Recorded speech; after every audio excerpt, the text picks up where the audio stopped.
Dan itulah malam yang terakhir kita. Di rumah yang kita membeli tanahnya, kita menggambarnya, kita mencari arsiteknya.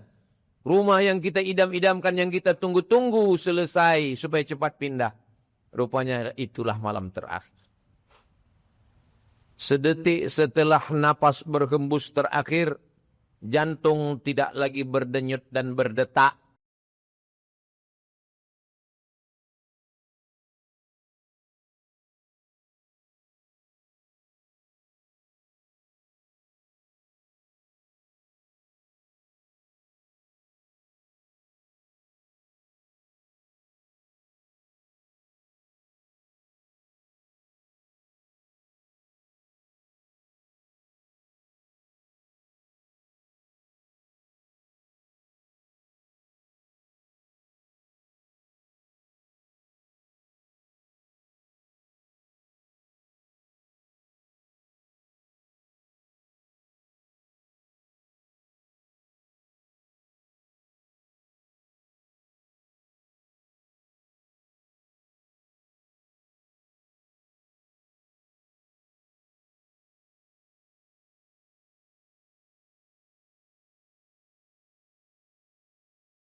Alhamdulillah.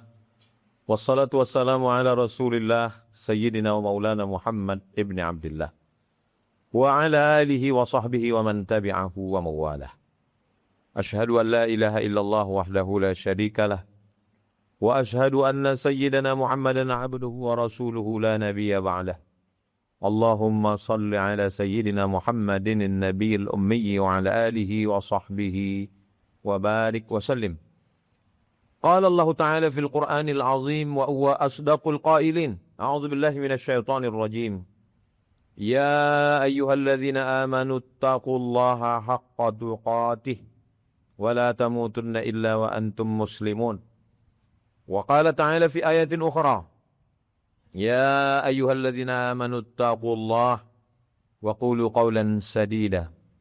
Yuslih lakum a'malakum wa yaghfir lakum dhunubakum. Wa man yuti'illaha wa rasulahu faqad faza fawzan 'azima.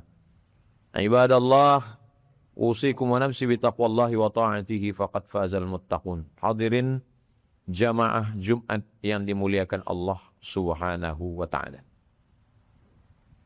Ada seorang jamaah sakit di waktu malam. Malam itu tidak ada lampu. Maka dihidupkanlah lilin. Ketika orang itu sakit, yang mendampingi ada ulama yang akan membimbing baca talqin ikut sunnah Nabi, membisikkan ke telinga sebelah kanan, La ilaha illallah. Laqinu mautakum. Talqinkan orang yang mau sakratul maut, La ilaha illallah.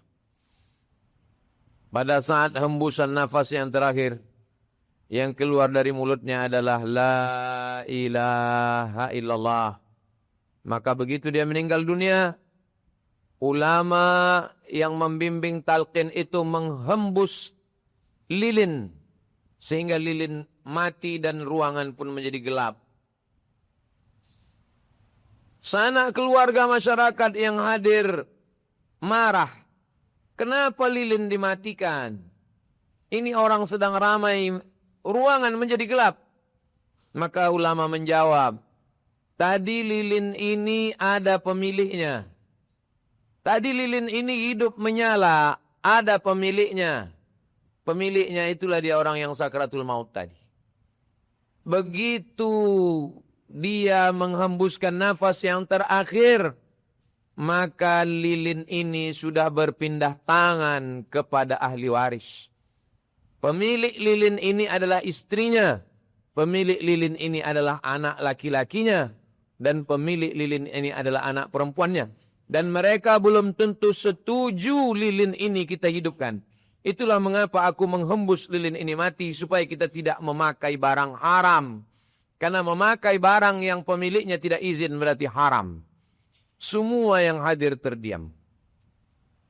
Ternyata sedetik setelah nafas berhembus, lilin bukan lagi punya kita.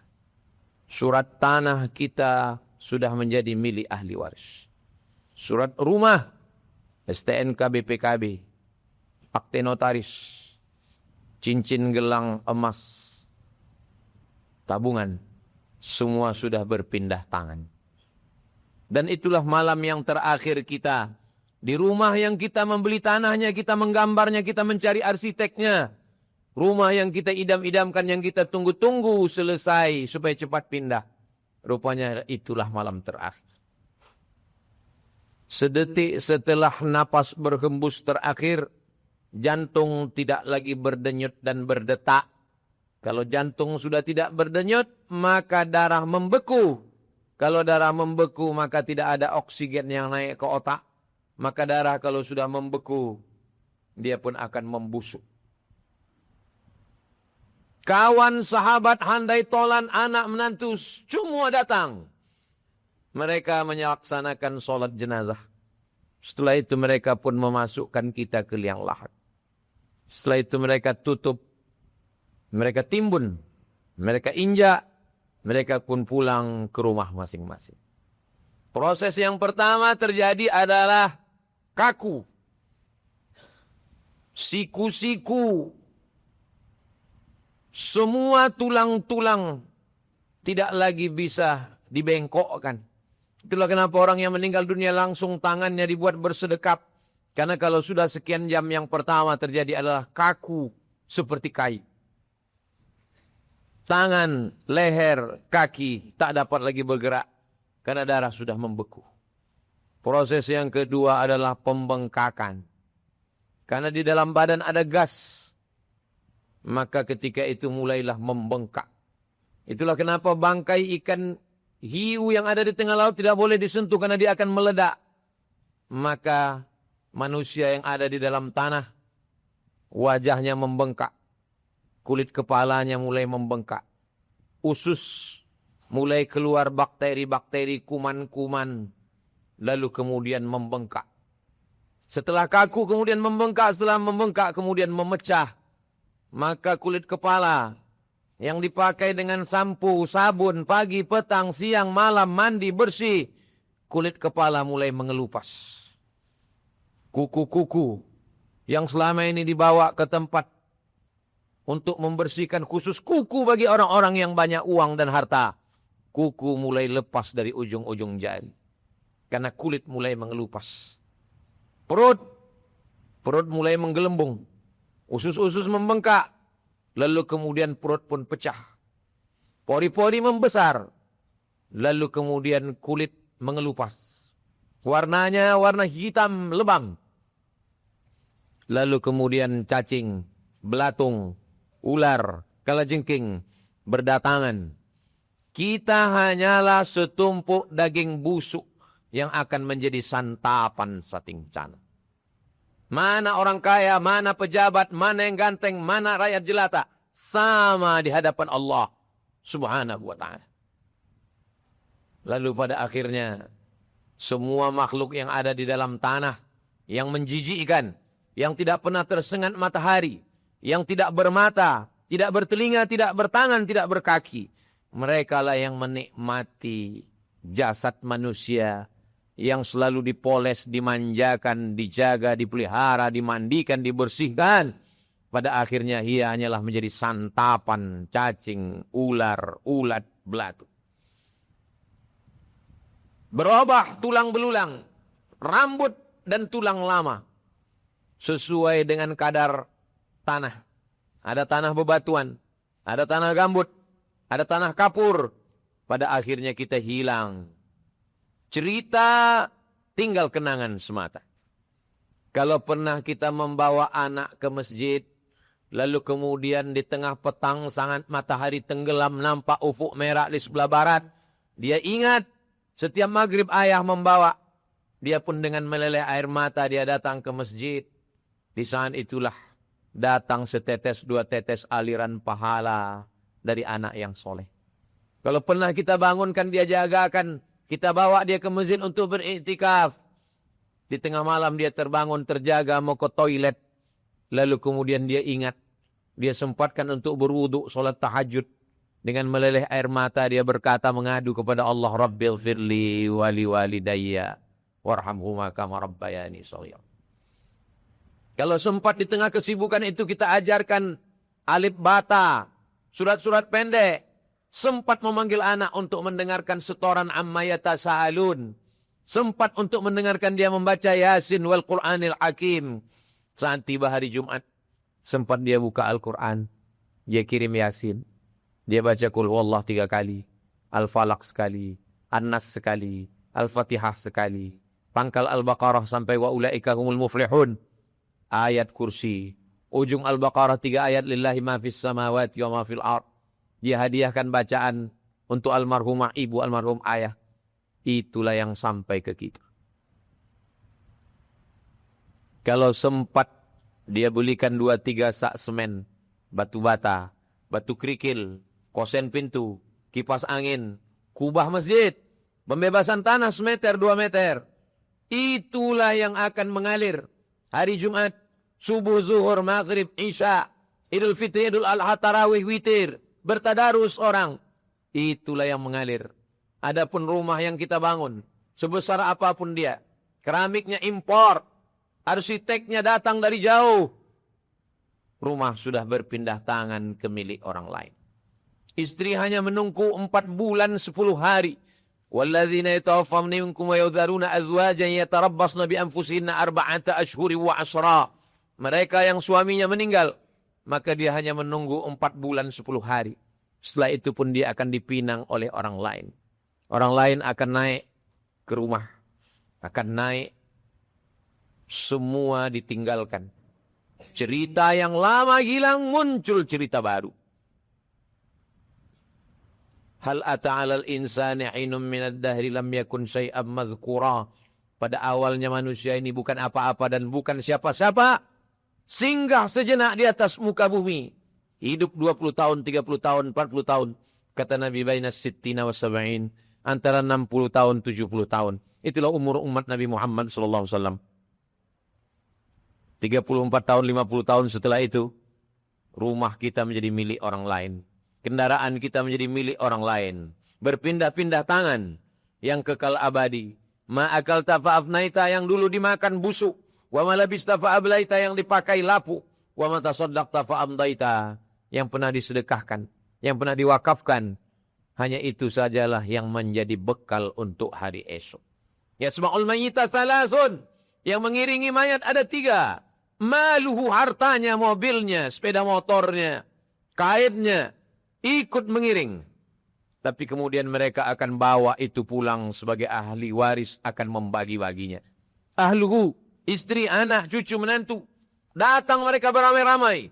Kawan, sahabat, jiran, tetangga, handai tolan mengiring dengan lelehan air mata. Setelah itu mereka pun akan pulang. Wa yabqa wahidun, yang tinggal hanya satu. Yang tinggal hanyalah illalladzina amanu, iman. Wa amilus salihati, amal soleh. Wa tawasaw bil haqqi, menasihati orang tentang kebenaran. wa tawasau bis sabri, memberikan wasiat kesabaran. Lain daripada itu hanya kesia-siaan belaka. Mana orang kaya-kaya zaman silam? Mati. Mana raja-raja zaman dulu? Hilang. Setiap masa ada orangnya, setiap orang ada masanya. Setiap tokoh ada zamannya, setiap zaman ada tokohnya. Tokoh, orang, siapapun dia, pada akhirnya dia akan menghadap Allah dalam kesendirian. Wa qad ji'tumuna furada, kamu akan datang menghadap Allah. Kama khalaqnakum awwala marrah, sebagaimana dulu aku ciptakan kamu sendirian, kamu pun juga akan datang menghadap Allah sendirian. Manusia selalu lupa, selalu silap, selalu salah. Karena dia lupa, dia diingatkan. Hadhihi tadhkirah, ini peringatan. Faman sya'a dzakara, bagi siapa yang mau mengambil peringatan. Laki-laki yang baligh berakal, tidak gila, bukan kanak-kanak, bukan musafir. Wajib dia mendengar wasiat khutbah.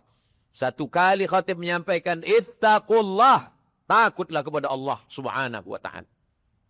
Mau hidup dengan cara Fir'aun, silakan. Isma syi'ta fa innaka mayyit, hidup sesuka hatimu. Kau pada akhirnya akan mati. Yang korupsi, yang tipu-tipu, yang curang timbangan, yang makan haram. Hidup ini hanya makan pakai. Yang dimakan busuk, yang dipakai lapuk. Kenapa orang makan haram? Kenapa orang riba? Kenapa orang dusta? Kenapa orang tipu? Hanya untuk memberi makan anak.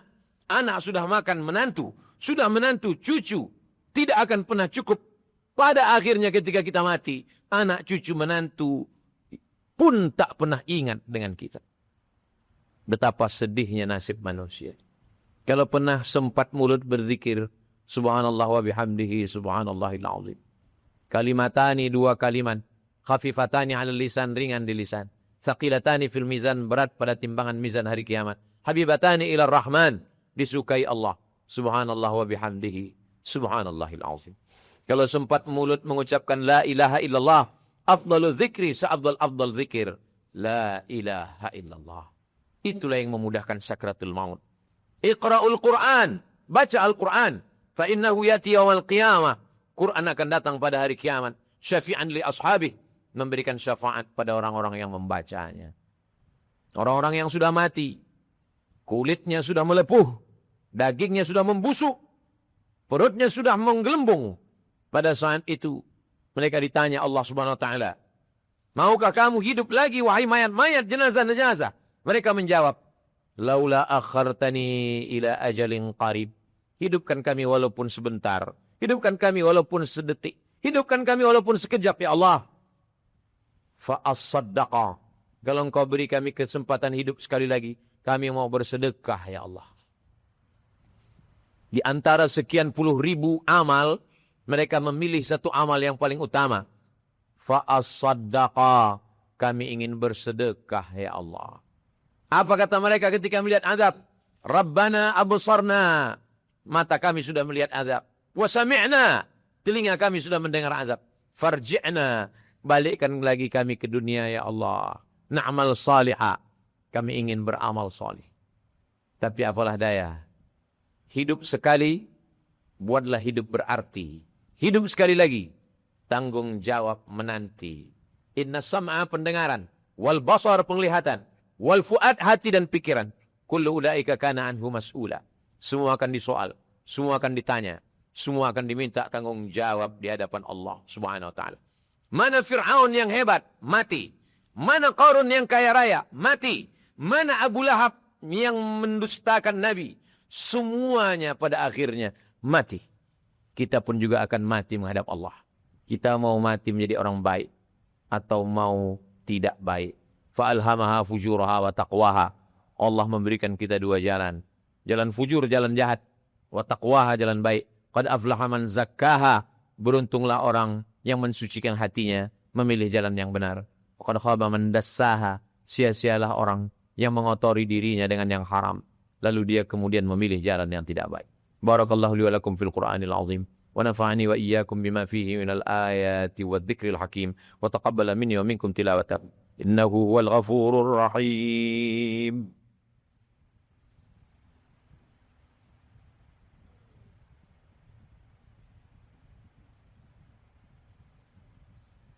Alhamdulillah alladzi bi ni'matihi tatimmus shalihat.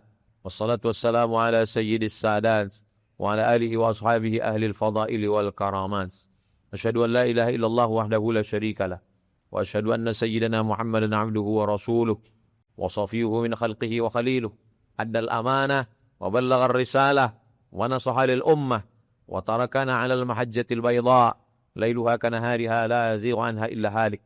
اللهم صل على سيدنا محمد النبي الأمي وعلى آله وصحبه وبارك وسلم. قال الله تعالى في القرآن العظيم وهو أصدق القائلين: أعوذ بالله من الشيطان الرجيم بسم الله الرحمن الرحيم والعصر إن الإنسان لفي خسر إلا الذين آمنوا وعملوا الصالحات وتواصوا بالحق وتواصوا بالصبر. وقال تعالى في آية أخرى: إن الله وملائكته يصلون على النبي يا أيها الذين آمنوا صلوا عليه وسلموا تسليما. اللهم اغفر للمسلمين والمسلمات والمؤمنين والمؤمنات الأحياء منهم والأموات. اللهم انصر الإسلام والمسلمين.